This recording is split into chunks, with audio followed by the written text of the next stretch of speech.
All right, welcome everybody. My name is Matt Gruen. I'm the president of the Marine Retailers Association of the Americas. Thank you for joining us here today with another dealer conversation. I'm here today with Tyson Townsend from Tommy's. Tyson is the head of human resources for the Western Division for Tommy's. Welcome, Tyson. Hi there. Hi, Matt. We're gonna chat a little bit today about hiring and recruiting and all of that. And you know, candidly, a lot of dealers out there feel like, hey, I didn't get in the business of selling boats so that I could become an expert in HR. But you are an expert in HR, and you've been doing this for quite a while. We joked a little bit about this. You know, HR tends to get a little bit of a bad rap from time to time.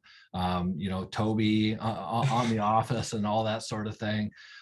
Tell me a little bit about you, give us a little bit of an introduction, and then tell us kind of your perspective on how you navigate the HR world. Okay. You know, I've tried to not be typical HR, and what I don't know what you mean by typical. It probably is the Toby reference you just made, but you know, I think HR has always been sort of known as the necessary evil of the business world, right? And it doesn't have to be. It can be a positive force in your business, but you know that takes the right person to do that. You know, and I've been in the business now coming up on 22 years, as in businesses as diverse as fine art, retail, answering service, hospitality, and you know, this is coming up on my 5th year in the marine world. And you know, it really is, for me, I've always sold myself in interviews and things like that as the different HR guy, and you know, hopefully that works. But you know, there are certain things that the rules do apply, right? I can't, because I'm different, I can't say, well, if MRAA doesn't apply here, right? That's not, you've got to, but I've always sold myself as the common sense HR person.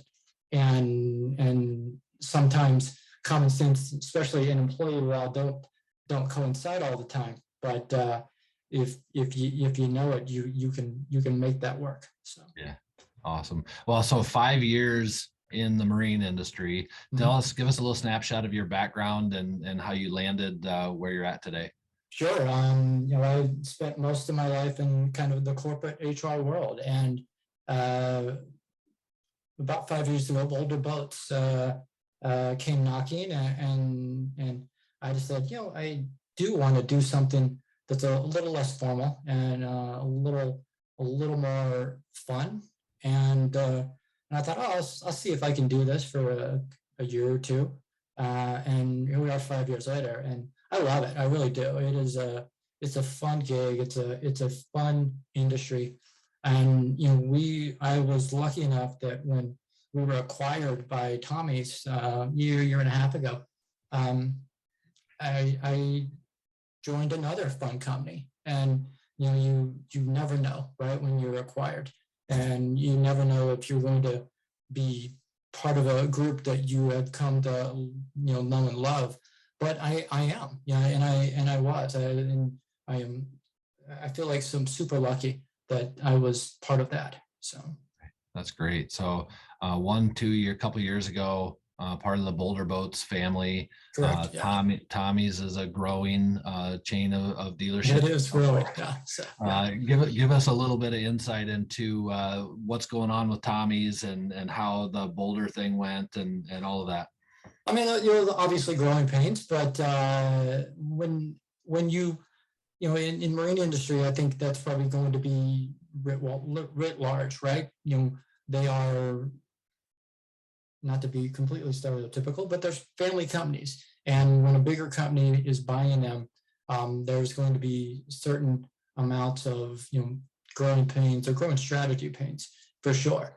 But you know, I think most of the people understood and have gotten on board, and I think that's something that we'll probably have to see. Tommy's is growing, and it's great. It's growing in, I think, the right way. You know, we're both acquisition and organically. So I think but it's fun. Again, I wouldn't be here if I didn't enjoy what I do. So. Right. That's awesome. So yeah, I mean, Tommy's went from the one location, Colorado, a couple locations in Michigan, expanding, and now we're looking at like 14, 15, something like absolutely. that. Yeah. We open Castaic in the summer, and that's going to be a big one for us on kind of the West Coast, piece that's missing. So yeah. Very cool. Well, so and you mentioned it. I mean, growing pains, right? I mean, anytime a business is growing like that, there's always growing pains, but the people issues are always the center of that, right? I mean, right. the people and the roles and responsibilities and so forth. So you're right in the thick of managing those growing pains with right. I think you said something like the western region of Tommy's is west of the Mississippi. Correct. Like 160 employees. Yeah, around we'll be between 140 and 160 full-time employees, and we will of course grow in the summer when we pull the seasonal people in. It's one of those. If what you need is the right technology and the right relationships with your managers, because again, I can only be one place. I luckily enough to be in Las Vegas, so I've got say 25 to 30 of my employees. But as we were talking earlier, most of my employees see me as remote anyway. So you've got to make sure you establish good relationship with them right off the bat in onboarding, and keep that relationship with them. So. Right. So if there's one common thread among all dealers with maybe growing pains, maybe it's not even growing pains, it's just a pain, it's finding people to work for them, right? So we got together to talk a little bit about recruiting and hiring and all of that. Tell me about, how do you approach it? I mean, how do you, as an HR expert, how do you approach finding employees and bringing them into your company to work for you? Well, I think it's not really rocket science, but at the same time, it's not as easy as it once was. You can't just, put an ad up on Indeed or ZipRecruiter or Craigslist and say, all right, well, they're just going to come in, right? There are a lot more. There's a lot more to getting people to come work for you and keeping people working for you as well. And I think we miss a little bit of that as well on the retaining side. But the recruiting side is just a lot more difficult than it was, at 3-4% unemployment. When it's 12% unemployment, it's pretty easy to get people to come work for you. Right. Right now we're not seeing that. So, and in our business, there's a lot of face-to-face things that have to be done. Sales, service. It's not like I can have a mechanic work from home, right? So, it's even more difficult because you are getting people to get out of sort of the 18 months to 2 years comfort zone that they've been in, and go back to work and go back to I think one of the things the pandemic has taught us as a society in general, is people are less likely to make that extra $2 or $3 an hour if they can stay home. They've gone without for a couple of years. They realize they don't have to have that. So I think so our goal is you're selling yourself to, you've got to treat the prospective employees like their customers. And I think that's one of the things that you've always had to do, and I don't think we've done a great job of. One of the things that we're trying to do is think of different ways to reach the people that may not be looking for jobs, right? A passive candidate, somebody that is that may walk in looking for a life jacket and walk out with an idea of, hey, maybe I can work here. So Right. Yeah. So you touched on a couple things there I think are incredibly interesting. First of all, you noted, hey, this isn't rocket science, right? But I would suggest that we always hear no dealer ever opened up their dealership, ever decided to Mhm. become a boat dealer because they love to hire people and Right. retain people and that sort of thing. When they're looking to recruit, when they're looking to hire, how do you recommend that they go about actually selling themselves? You said sell yourself, and how do you do that? What are some of the keys that you would suggest have to happen there? Well, I think the biggest piece of that, and everything's going to kind of come from here, is what is your competitive advantage over your competition? And it's nothing different than the marketing side of it. Why you should buy Malibu versus an Autique, or a Malibu versus any of the other brands, is why you should work here versus go down the street and work for my competition. And in this case, our competition is not just other boat dealers. Our competitions is customer service shops, it's auto dealerships, it's RV dealerships, it's anybody that could take an employee away from you is your competition.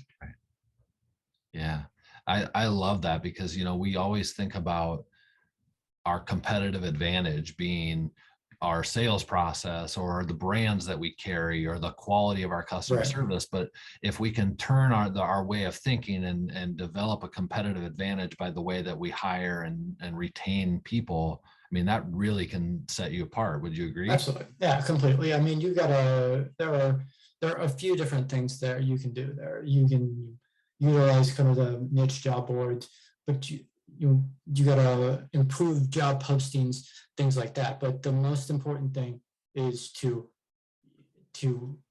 conduct great interviews and reach candidates that haven't been reached before. So walk us through, if you would, um, what's the process? What are the steps that you take? You mentioned a couple there, but kind of give us an order and how you would consider those. Would they improve your postings? Find niche job boards, conduct great interviews. What's the Right. step by step of how you go through the hiring process? I think the most important thing is to know the job you're hiring for, and know it back and forth. Know the person you're wanting to hire, and what they're looking for. Because again, if you just drop it on Indeed, that could be anybody, and it will be everybody, not just anybody. It's going to be everybody. But I think you've got to you're targeting the passive candidates. You're looking for people that are maybe even past employees, or the person that just left. Why did they leave? Do they know somebody? For us, referral is probably, for retention, referral is my best bet for sure. Sure. But as far as the steps, I think it's going to depend on where you're at. If I have a, you know,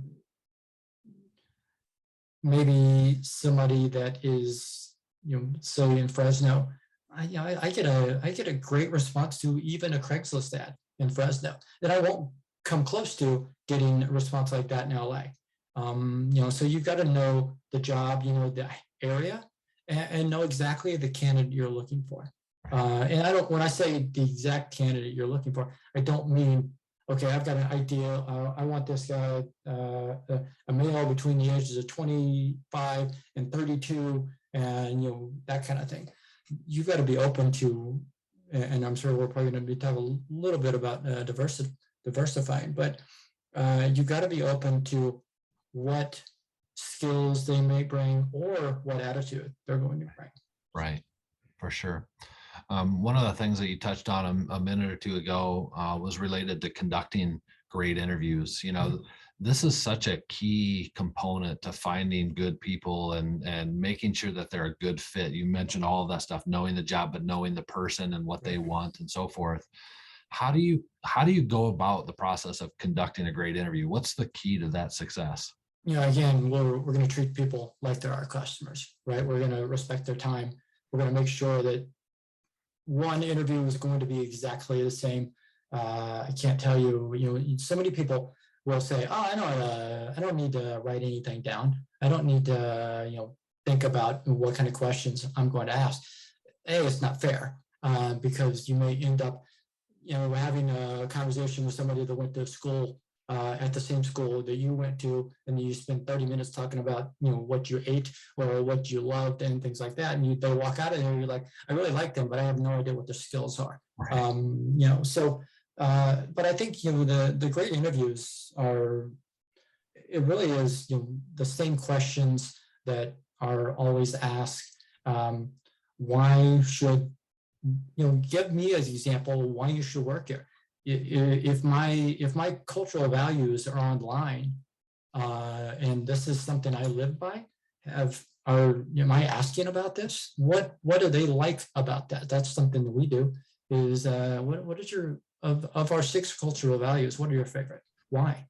And with that, make sure you live them. But if they're just pretty words on the website, it doesn't work. But I think a great interview will get you the skills. But you can always find somebody with the skills. You're looking for somebody that's going to fit, I think. We talked a little bit about the fit. There's pros and cons to it. The pros are they've seamlessly come in and they're ready to go. That we're all fighting, what they call pushing the bus forward, right?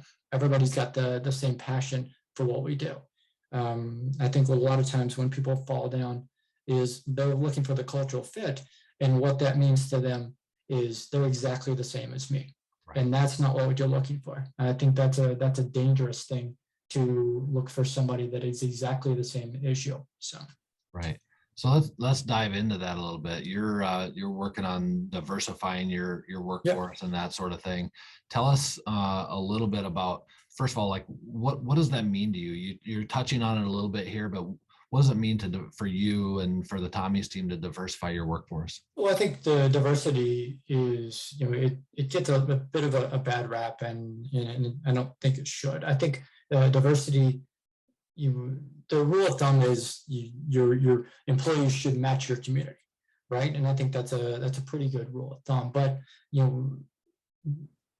a perfect example, I think, is something I read years ago, and it stuck with me. Is on a job description, when in a job ad, you've got all these must-haves. And I think I read that 100% of men will apply, whether they meet all these must-haves or not. And on the female side, less than 60% of women will apply if they don't meet all the must-haves. So maybe you change the job ad and you don't have to say, diverse candidates must apply or may apply. You can just change the job as a preferred, or just leave it off, and you'll be able to see it from the resume. So I think I love having the technology that we do, because I can say, hey, I'm not going to look at 100 resumes. I'm going to break it down to 20. But, I also think that maybe you miss a little bit of that when you don't look at 100 resumes, because I've got 5 different must-haves, but can I teach 1 or 2 of them in a couple of months or in a couple of weeks? And maybe that's the right employee. So, and that's just a women versus men, not versus, but a women v men argument. The diverse side is you're really looking to bring different perspectives in. And I think that's what I mean by diversity is you want to match your community, and B, you are really looking to bring different perspectives in. Right. I love that way that you can kind of frame it and say to match the community, and that's really what it's about. Yeah. So 2 parts to this question. This diversifying your workforce, I want to really kind of dive into the first part being, why is this important to you and Tommy's? And then the second part being, why should this be important to the rest of the dealers out there, that why should they be thinking about this as they're looking to recruit and hire? Well, I hope they don't, because I can go recruit all the really good diverse candidates. But no, I mean, I think just on a personal level, I have my mentors and some of my best bosses have been strong female and sometimes strong female people of color. And I've seen what they've gone through. So on a personal level, that really means something to me. But I also have seen what they bring to the table and the different ways of thinking that they can bring. So, and I think you end up, if you the stereotype of the kind of the boat employee or the marine employee is the white male, and it doesn't have to be, and it shouldn't be. That shrinks our customer base, it shrinks our employee base, and I think it's the wrong thing to do. Yeah. All right. Perfect.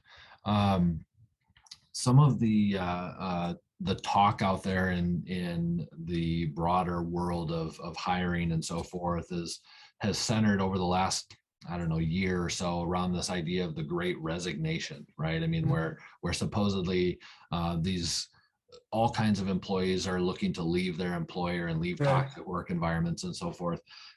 What's your take on that? What's your perspective on, is that a real thing? Is that a good thing for you at Tommy's? How should dealerships be looking at that kind of trend, if you will? Well, I don't know if it's a good or a bad thing. I think it's a thing that we have to deal with. I think that's one of the you are, and it goes back to the competitive advantage in getting the right people that are going to have the same passion that you do for what you do, and finding sort of the niche that you can fall into. Yeah, people are leaving, but they still have to work. It's not like money doesn't exist anymore. And if when you read the article about the Great Resignation, the next article you're going to talk about is rent going up and gas going up and things like that. So our goal is to retain the right employees, and if that's more money, that we may have to not do a big Christmas party this year, and that's just an example, right? So but with everything going up, wages have to as well. Offerings have to as well. Benefits have to as well. You've got to make sure that you know what your employee brand is. What is your competitive advantage? Again, I just keep coming back to it, and it's I've always I started out in the HR world as a recruiter, a third-party recruiter, and I've always seen HR as part of having to move just as fast as the business does. Businesses move at light speed, and HR has the reputation of not, right? And you've got to make sure that you're moving just as fast as the business. You're going to get left behind. Right. Yeah. So again, I mean, I love the reference and the language around the competitive advantage. We're out competing for employees. We're all competing for the same employees. And you just noted again previously when we were chatting, you guys had an HR summit there for the corporate entity, and it's businesses from every sector, right, or from a number of different sectors, and so. The topic in those conversations always turns to recruiting, but part of the whole conversation is we get so focused on recruit that we forget to do the mechanics of what are we doing to retain. So talk a little bit about retaining and the importance of that in that perspective of competitive advantage. I think I mean one of the things that is real popular right now that you're seeing is that sign-on bonus. right? Everybody's got a sign-on bonus, but what are you doing for the people that have been working there for 2 or 3 years? Are you matching that? What is your what is your referral program? Why do they want to keep working there? And one of the things that I love about what we've done here, and they came up with a program, and our management fully supports it. It's community hours. We pay people to go volunteer a couple of days a year, and that's one of the things that I push when I'm recruiting. And if they're not as excited about that as I am, they're probably not the right employee, right? I mean, that's another thing that we're talking about, the culture fit, right? If I can't get them to agree that that's a good program, yeah, it may not be somebody that I want to hire on a permanent long-term basis. And I think to me, that is the biggest part, and that's part of your employment brand. And that's what I mean about the competitive advantage. What do you do better than the guy down the street, the lady that owns the auto dealership, or the customer service people on the strip or wherever? What do I do better? Why do people want to work here? Right. Yeah, that's great. Great overview. Okay, so I've got a couple of questions related to the tools that people might use and the recommended resources that you might point people to. Anything on your mind that maybe we didn't cover yet today, or anything else that dealers should be thinking about as they're talking about and thinking about recruiting and hiring? Well, I mean, I think one thing that I think social media is obviously a big thing, but it also gets a little bit in the way. So you've got to make sure that you are managing your social media correctly. But I mean, we covered obviously kind of the broad strokes of it. If you want to get me in the weeds, this is a 6 or 7 hour conversation, not a 30-minute conversation. But I mean, there are so many different things, and it's just because there's dealership all over the country. What works for me in Las Vegas doesn't work for Jess in Florida, right? So I think know your market, know your candidate, know your company. And those are probably the biggest 3 things. And again, it's not rocket science. It's just it is maybe there's some elbow grease involved, but you've got to decide if this is something I'm going to spend my time on. One of the things that we are trying to do, and what's the saying is, marine or boats are 20 years behind auto, 5 years behind RV. You've got to, when I first joined the marine industry, everybody was looking for the 15-year marine mechanic, right? That just going to walk in and save you. You can't do that anymore because they don't exist, or you can't afford them if they do exist. You've got to take a chance on maybe a kid that's 1 year into trade school that and maybe we'll pay for your second year of trade school, but you got to sign up with us for 2 years. You want people that love boats, because that's who we want to get, right? Even if it's say a customer referral program, which we have, and this is not proprietary because you can walk into our dealership and see it, right? So, if somebody has a father that brings in his boat, and 21-year-old kid that said, I think he helps me work on the boat. Let's get him in there. That's a great way to get a junior mechanic or apprentice mechanic. So, this is the kind of stuff that again, not rocket science, but you just got to be aware that recruiting happens everywhere.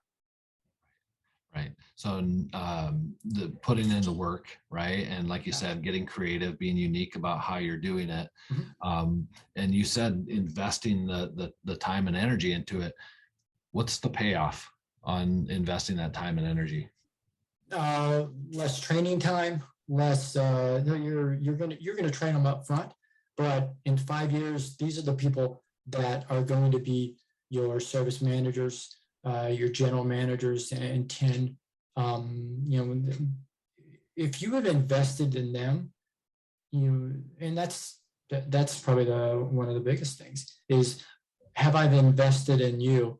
And if I've invested in the right person, they're going to invest me. They're going to be part of me for 5, 6, 10 years, because they're gonna look back on their career and think, they believed in me when I was just in a dream, right? So, and maybe that's a little dramatic, but it's not, maybe not as well. So if you can invest in people, and this is coming from an HR person, so there's a bias here for sure, but people are your biggest investment. Why not invest in them? So Well said. Well said. So one of my takeaways here: know your market, know your candidate, know your company, and use that to invest the right way in your people. Awesome. Before we part ways here, any resources that you can recommend, books or podcasts or anything like that you feel like dealers might want to tap into to help them create their own process and their own approach to recruiting and hiring? Nothing really comes to mind. I think I will say that, and this is going to sound brown nosy a little bit, but I guess the MRAA is something that I am a big believer in.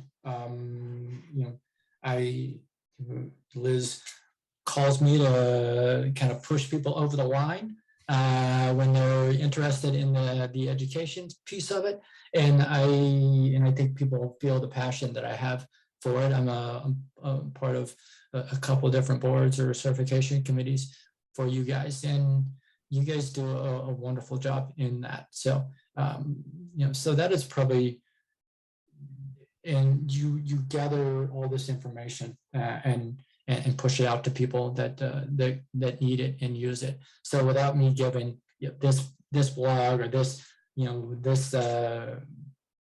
any of this, I think that you guys do a really good job of taking a look at gathering all the information and pushing it out. Awesome. Well, I appreciate that, and it's insights like you've provided today and comments like that keep motivating us to do so. So I appreciate that very much. Mm-hmm. Absolutely. Tyson Townsend again from Tommy's. Appreciate your time today very Absolutely. much. Very insightful, very helpful, and I'm very confident that dealers are going to get a lot of good insights out of this. So thanks again for your time. Have a great rest of your week. All right. Thanks, Matt. Yeah, you bet.